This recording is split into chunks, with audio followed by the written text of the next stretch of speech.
तो कांग्रेस में आ चुके थे तो किसकी चेहरे खड़े हुए हैं, ये बात भी मैं समझता हूँ कि सोचने की है। बीजेपी ने खड़ा किया चुनाव जीतने के लिए, क्या किया इसकी जानकारी भी प्रदेश कांग्रेस कमेटी ले रही है। इसकी नौबत क्यों आई? कि जो कल की घटना बड़ी दुर्भाग्यपूर्ण घटना है। अब कल की घटना के बाद में आप बताइए, सरकार का इकबाल बचा है क्या? सरकार का इकबाल होता है गवर्नेंस के लिए, शासन तब होता है तब अच्छा गवर्नेंस में इकबाल बना रहे। इकबाल ही ख़त्म हो गया। आप जो घटना घटित हुई है कल, वो मामूली घटना नहीं थी। एसडीओ लेवल के अधिकारी को आप थप्पड़ लगाए कोई व्यक्ति, ये स्थिति बनी क्यों? और इतनी हिम्मत क्यों हुई किसी की? तो कहाँ सरकार का इकबाल है?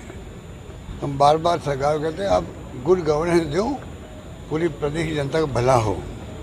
हम आलोचना भी करते हैं तो उसको सकारात्मक रूप में लेना चाहिए। और जब बातों में दम नहीं है, हमारी बातों में, आप खंडन करो, दम है तो सुधार करो, जनता का भला हो। यही तो डेमोक्रेसी में होता है। पर बीजेपी के तो जैन में, उनकी फितरत में है ही नहीं कभी कि आप विपक्ष की भावनाओं का आदर करो, बात सुनो, आलोचना को सहन करने की शक्ति रहे आप में।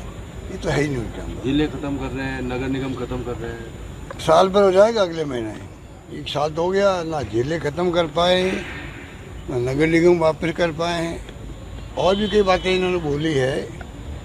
तो आप देखिएगा कि फैसले क्यों नहीं कर पा रहे। जो करना हो फैसला तो करो। वो 6 महीने के रिव्यू मीटिंग के अंदर कुछ नहीं हो रहा है। पूरा देश हमारे वक्त में 6 महीने के जो फैसले हुए थे, आपको उन पर डाउट है मान लीजिए, तो आप फैसला कीजिए उसके ऊपर। 6 महीने की कमेटी बना दी उन्होंने रिव्यू करने की, फैसला क्यों नहीं कर रहे हैं? अगर हमने गलतियाँ करी है आप सुधार कर लीजिए, आप कुछ भी फैसला कीजिए। फैसला कर नहीं रहे हैं और बार बार पिछली गवर्नमेंट के ऊपर आरोप लगाते रहते हैं। ये मैं पूछना चाहूँगा, कब तक लगाओगे? कब तक लगाओगे? 1 महीना, 2 महीना, 3 महीना, 4 महीना? अब तो आप बताओ, आपने 1 साल में क्या काम किए हैं? अब वक्त आ गया, जनता पूछेगी आपसे, मीडिया वाले पूछेंगे कि छोड़िए अब पिछली गवर्नमेंट ने क्या किया नहीं किया, सरकार चलेगी उनकी। तो आप बताइए आपने साल भर में क्या किया उसके बाद में? अब वो वक्त आ गया है। सर, आपका गृह नगर में इतना बड़ा 17 दिन हो गए अनिता हत्याकांड, सौ बड़ा देखिए, हत्याकांड हो गया, बहुत भयंकर आक्रोश लोगों के अंदर। जिस प्रकार का हत्याकांड हुआ है, वो भी मेरे ख्याल से पहली बार सुनने में आया है कि इस प्रकार से आप जेसीबी के माध्यम से आप गड्ढा खोद के आपने लाश को खुर्द-बुर्द कर दिया। पहली बार। ये भी इकबाल का सवाल है। सरकार का इकबाल खत्म होता है तो लोगों को भय खत्म हो जाता है। भय खत्म होता है तो फिर लोग कानून को हाथ में लेते हैं। पूरे प्रदेश के अंदर यही हालत बने हुए सर, पूरे प्रदेश के अंदर हालात यही हैं, ये समझ नहीं पा रहे हैं। और मैं समझता हूँ कि एक मौका मिला मुख्यमंत्री जी को, पहली बार एमएलए बन के आप सीएम बन गए। ये बहुत बड़ा फैसला था इनका, बीजेपी का। आप पर्ची से मुख्यमंत्री बना दिया आपने, बताइए आप। बीजेपी में बीजेपी के नेताओं ने इससे अच्छा होता है कि वसुंधरा जी जो है, जब राजनाथ जी ने पर्ची दी, कई लोग कहते हैं ना वो पर्ची वसुंधरा जी ने उनको बजाय भंजलाल के नाम देखा, तो चाहती थी कि मैं कुछ भावना कन्वे करूं राजनाथ सिंह जी को।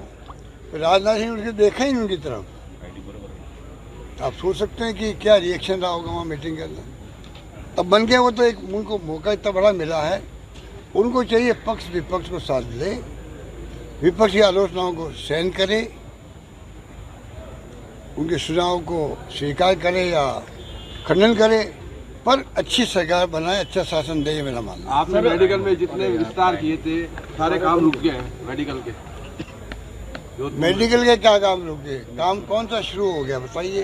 अधिकांश हमारी स्कीमों को रोक रहे हैं या ये कमज़ोर कर रहे हैं, मैं कह सकता हूँ।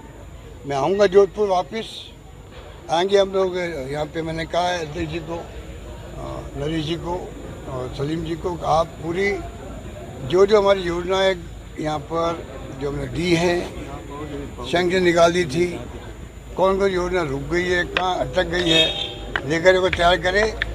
हम आएंगे, हम जाके देखेंगे भी कहाँ क्या काम रुका पड़ा है, आप सबको साथ ले जाएंगे। उसके बाद में हम प्रेस से बात करेंगे कि वास्तव में क्या स्थिति है, हम दादा छोड़ने वाला नहीं है।